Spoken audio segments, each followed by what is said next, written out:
From KCBS Radio in San Francisco, I'm Matt Pittman, and this is Bay Current for Monday, February 7th. Throughout the month of February, Bay Current is bringing you stories and conversations focused on the month-long Black History Month celebration. Today's our latest installment, a conversation with Brandon Leake from Stockton. Name sound familiar? Probably does. Who have you at home chosen as our champion? It's time. America has voted. The winner of the $1 million and the star of the headline show in Las Vegas is Brandon Leake! I have to be honest, I don't watch the show, so I didn't know about Brandon's inspiring and improbable win of America's Got Talent Season 15. Not as a singer, not as a rapper, not as a musician, not as a dancer, but as a spoken word poet. How Brandon Leake came onto my radar was in my role as public address announcer for the Warriors at Chase Center.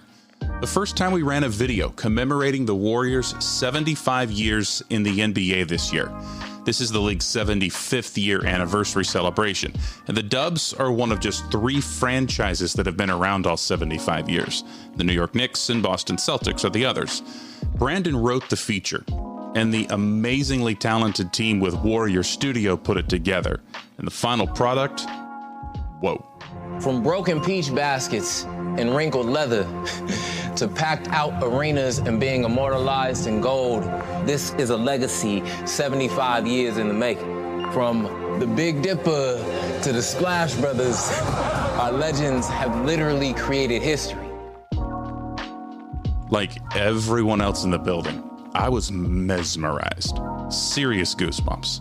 And I've watched it over and over again on YouTube, more times than I can even count. The glory of Klay Thompson, Draymond Green, and Steph Curry. And though this storied franchise was established in 1946, you better believe this. We are just getting started.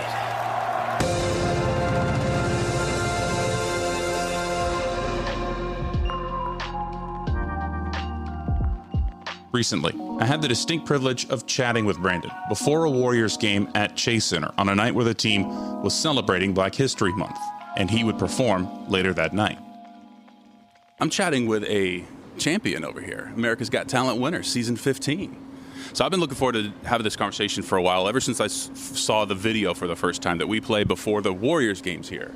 Let's just talk a little bit about, what led up to that first, and that is you entering the scene, so to speak, on the national level. Yeah.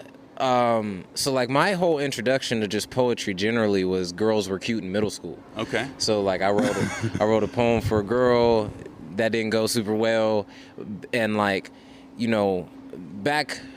in the day, nuance was not something that teenagers, and still not to this day, did well. Yeah, not synonymous usually. No. As a hooper, because basketball was my first love, I hid my poetry from the world because my basketball buddies would never accept it. Mm-hmm. I could have been a rapper, but a poet's too soft or too timid or whatever. Despite the fact that they do the same thing, they just talk about different stuff. Right. It's a great point. And so winning, I do my journey, graduate college, go on tour on my own, and then I try out for AGT, don't make it the first time, do another tour on an album that I wrote, try out again, make it, and then win the show. And then from there, it just pretty much kind of has its own momentum. It was a beautiful synonymous thing for me to be able to come back and do a poem about the game that I loved so much and still do love. So when I got offered the shot to be here to do the poem, I was like, oh, I don't really care what it is. Basketball and poetry coming together is inevitably the dream. So it was a dream come true for me. It's a tour essentially through the history of the Warriors, because this is the NBA's 75th anniversary season, and the Warriors are one of 4 teams that have been here since the jump 75 years ago. Granted, they were back in Philadelphia, but you're talking about from Wilt to Rick Barry, from Run TMC, Chris Mullin, obviously. We're watching a dynasty, I think, still right now with Klay, Draymond, and obviously without question, Steph. I'd put Steve Kerr in there, too, because he's got 3 of those rings as the captain of the ship, right? When you go to craft that message, and put 75 years together, bring the passion of this fan base, which is notorious for its passion. Dub Nation is a real thing. You're from the Bay, I don't have to tell you that. How did you go about putting that together, man?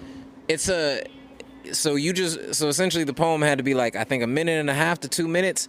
And I wrote 5 minutes worth of stuff. Yeah. And then it's like, all right, cool. What's essential, right? Like what fat has to get cut. And it's the same process you do with any type of art that you write. But I think for myself, the passion behind it came from the love of the game.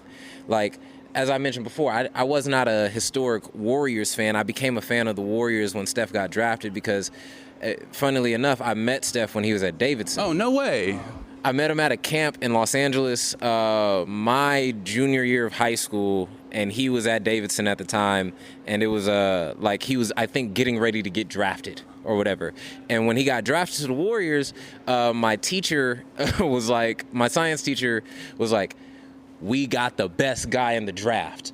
Watch. And then he hurt his ankles, and then the teacher was like, oh my gosh. Yeah. Like super undersized. Like, remember how skinny he was? Oh, completely. And he's 6'2". 6'2". You know, they list him at 6'3", but it's that basketball inch. Yeah, but like, how is that going to translate to the end? Well, he's a transformative player because he's a once-in-a-generation talent, obviously. Somebody knew that back then, but I think a lot of the rest of the league didn't. So good on your science teacher. Oh, yeah. And but my love of basketball transcends my fandom of any team or any player. Like, I have, I studied basketball. Like, I understood, what Wilt averaging 50 points a season and how they didn't count blocks for so long, or else he'd be the leader in blocks in the entire world.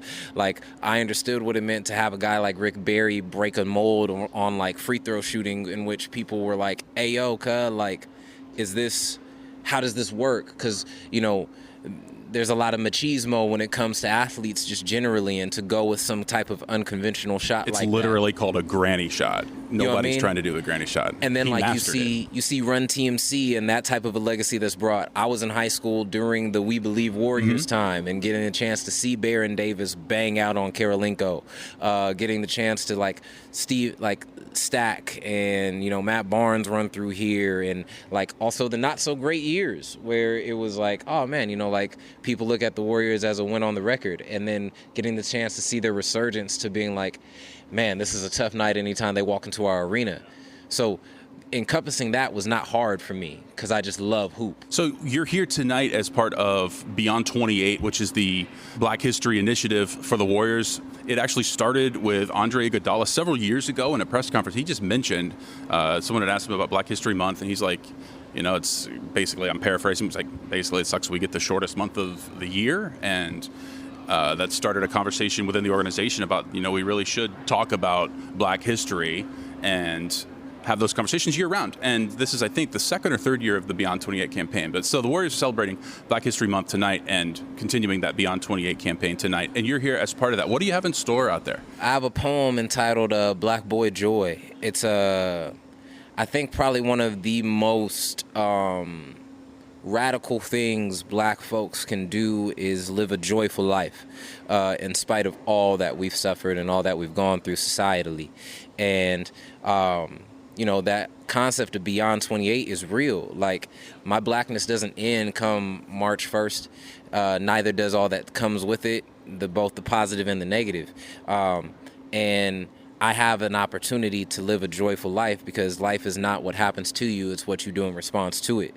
And so for somebody, and I think it's really poetic justice for somebody like Andre Iguodala, who has had such a storied history here, to be so fundamental in its upbringing and starting, to now be back on this team, to be able to celebrate it here today and then throughout the course of this year. Yeah, fam, it's a beautiful thing. I love that. I absolutely love that. This is probably a good example of it, but have you had the opportunity to do more things for your community, for whether it be Black History Month type stuff, or just getting messages out about the importance of these conversations, right? About Black and Brown Americans, about inequality, especially since AGT, America's Got Talent, and your elevated position as a celebrity, as it were? Oh, yeah, without question. I mean, during AGT, I was actively attending protests and things like that within my city. And then after winning, I immediately started doing a workshop series in schools called Mosaic, which talks about how we are better together than we are apart. And like a huge initiative I'm pushing right now is I'm trying to buy an old Kmart building in my southeast side part of Stockton to open up Stockton's first black-owned grocery store. Wow, that's awesome. Because the objective is, if I can build a place in which young black folks can come look at and see and say, like, somebody who looks like me, who talks like me, who's from where I'm from, bought, owns, and runs that, then what's stopping me from doing whatever it is that I wanted to do? If they need a job, they can come talk to somebody who looks like them. I mean, we're dealing with, Brian Flores and the whole NFL scenario where, we have our Good Boys Club that prevents people from being able to walk through the doors to be able to get opportunities because they don't look or talk like them. And the only way that changes is if you have greater representation across the board. And so it's not like I'm trying to openly discriminate against anybody, but the idea is if I can provide more opportunities of substance for my people, I would love to. It's awesome. So real quick, let's just talk just a little bit about the America's Got Talent, experience. I mean, you win it as a poet. I think that I know it took a lot of people by surprise. That's obviously, a history-making thing that you did. All the YouTube hate. Oh, I imagine that there's some of that. Has any of that subsided?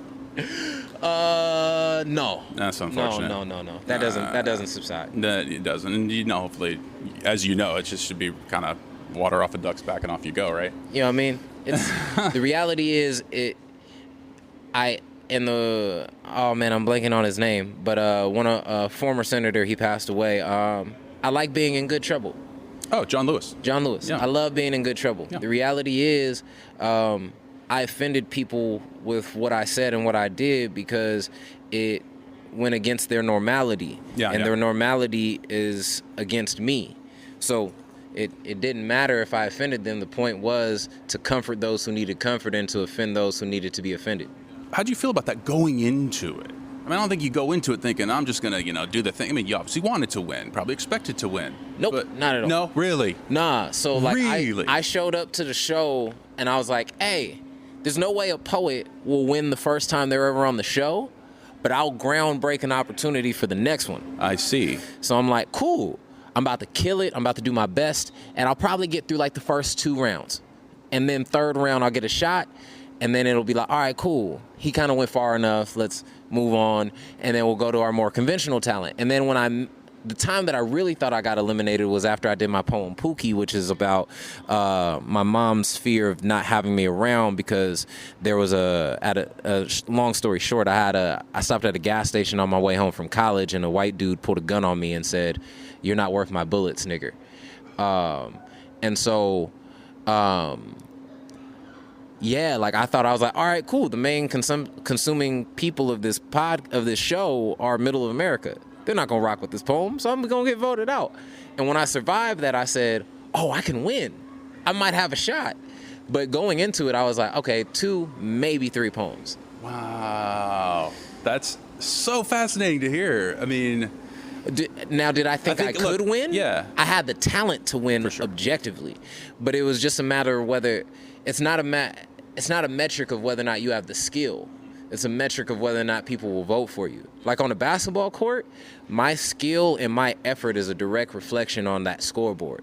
Sometimes it's an off night and it's just be an off night. But when it comes to that show, what happens is it's on America's dime and vote to choose who they want to move forward. And if I'm not America's cup of tea at that moment, then it doesn't matter how talented I am. It was their subjective decision. And subsequently, what's been the most rewarding? Like, what have you been able to take from that experience and take that into the real world after an experience like winning America's Got Talent? So, like, I don't care about notoriety outside of the social leverage it gives me to do stuff. Mm-hmm. Like, I like walking around my neighborhood and like not being bothered. Like if I could just be a normal dude who does what I do, then I'd like to. But there's 3 moments that really define like what I did on that show for me. I had a older white woman. She was about like 67. She reached out to me and she said, I've hated Black Lives Matter and that movement for an immensely long time.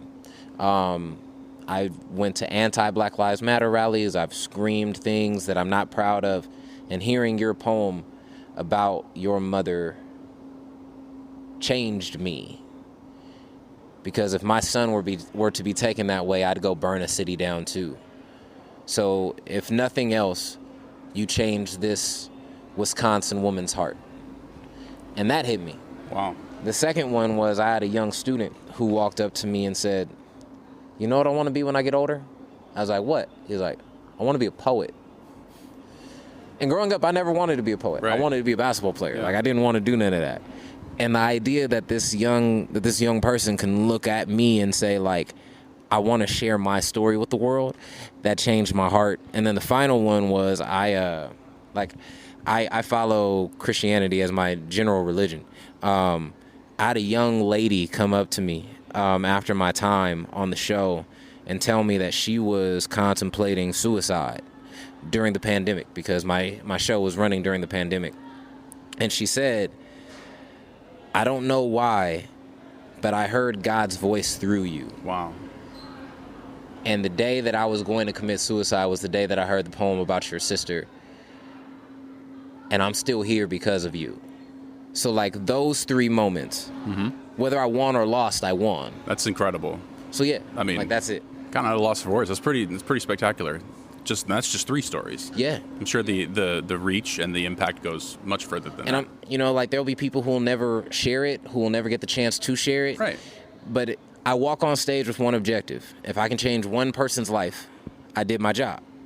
Or if I plant the seed in one person's life, I did my job. Because the reality is I'm a seed thrower. I don't get the chance to nurture all the seeds. I like that. But if I threw it somewhere, now it's there to be watered by somebody who's close. This was a really fun conversation. Brandon Leake, thank you so much for the time. I do appreciate Side it. note, I want to reiterate this. This gentleman wears the greatest pins in the National Basketball Association. So if y'all ever come to a game, make sure you ask what pin of the day it is for the game. I'm just going to throw that one out there. Yeah, today it's, I think, season 9 winner of RuPaul's Drag Race Aquaria. Pretty cool. I appreciate the shout out. Thank you. No stress, dog. Brandon, man, thank you so much. I appreciate it. Thank you, really man. Great stuff. Thanks again to Brandon. I've included links to some of Brandon's championship run on America's Got Talent and his awesome Warriors history video in this episode's show notes. And as a reminder, we'll have episodes focused on Black History Month several times a week throughout the month. You can stay connected with Bay Current on Twitter @BayCurrent. And thank you for listening. New episodes of Bay Current are out every day, and we'd love to be part of your daily routine. Please subscribe to Bay Current on the Odyssey app, Apple Podcast, Overcast, Stitcher, Google Podcast, anywhere you listen. We're also on YouTube on the KCBS Radio YouTube page. That's it for today's Bay Current. I'm Matt Pittman. We'll chat with you again tomorrow.